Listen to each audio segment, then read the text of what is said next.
कराची और हैदराबाद से अगर 400 किलोमीटर का फासला तय किया जाए तो सिंध के शहर दादू के शुमाल मगरिब में कोहे कीरथर पर गोरख हिल स्टेशन वाक़ है। ये सूबा सिंध का बुलंद तरीन मकाम है और सतह समंदर से 5688 फीट बुलंद है और आबो हवा के लिहाज से पाकिस्तान के मशहूर तरीन हिल स्टेशन मरी का हमपल्ला करार दिया जा सकता है। लेकिन इस सयाहती मकाम से भी कुछ पुरसरार बातें मंसूब हैं। गोरख हिल के वीरानों में आते जाते लोगों को ऐसे इंसानों की झलक नजर आई है जो बनमानस से मुशाबे थे, यानी कदकाठ तो इंसानों जैसा था मगर जिस्म बिल्कुल बालों से ढका हुआ था। न जाने कितने बरसों से यहाँ इंसान नुमा बनमानस देखने के वाकयात होते आ रहे हैं। इस भारी जिसामत वाले वजूद का नाम मकामी लोगों ने मम रखा हुआ है। ऐसी ही मखलूक तिब्बत के पहाड़ों में यट्टी के नाम से और अमरीकी जंगलात में बिग फुट के नाम से मशहूर है। बाज लोगों का कहना है कि ये मखलूक कोई इंसान नुमा भेड़िए की नस्ल से हैं। यहाँ एक दास्तान भी मशहूर है कि सदियों पहले यहाँ गोरखनाथ नामी एक साधु मुकीम था। उनका एक मुलाजिम था जो दिन में इंसान और रात में भेड़िया बन जाता था।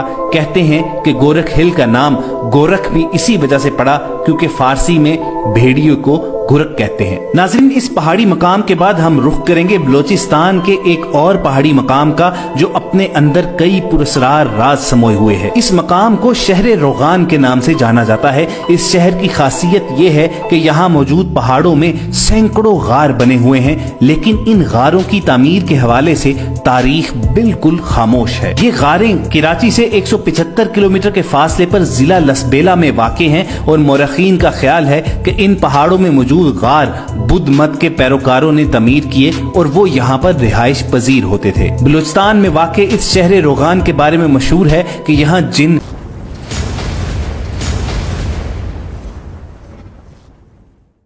और बदरूहें मौजूद हैं और ये जिन इस इलाके की पहाड़ों, गारों और नदियों में रहते हैं और यहाँ आने वाले लोगों पर हमला आवर होते हैं। चुनाचे यहाँ पर भी कोई भी शख्स रात में या दिन में अकेले आने की जुर्रत नहीं करता। सामीन, बलोचिस्तान, सिंध और इस्लामाबाद के बाद अगर बात करें पंजाब की तो पाकिस्तान के सबसे बड़े सूबे के शहर गुजरात में सरगोदा रोड के करीब एक 100 साल से भी ज्यादा पुराना मकान मौजूद है जिसमें मुबैना तौर पर बुजुर्ग इंसान की एक दोस्ताना रूह रहती है। खस्ता दीवारों, इर्द गिर्द खुदरू पौधों से एक डरावना नजर आने वाला ये मकान बरसों से खाली पड़ा है, लेकिन बहुत से मकामी लोगों ने इस मकान में सफेद कपड़ों में मलबूस एक बारिश बुजुर्ग को देखने का दावा भी किया है, लेकिन इस नेक खसलत रूह ने आज तक किसी को आजार नहीं पहुंचाया। दोस्तों, अब बात करेंगे सूबा पंजाब के जुनूब मगरबी इलाकों पर मुश्तमिल हिंदू कुश पहाड़ी सिलसिले की बुलंद तरीन चोटी कोहे सुलेमान की। इस पहाड़ के बारे में कई दिलचस्प किस्से और कहानियां मौजूद हैं। लोग इसे बुरका पोश पहाड़ भी कहते हैं।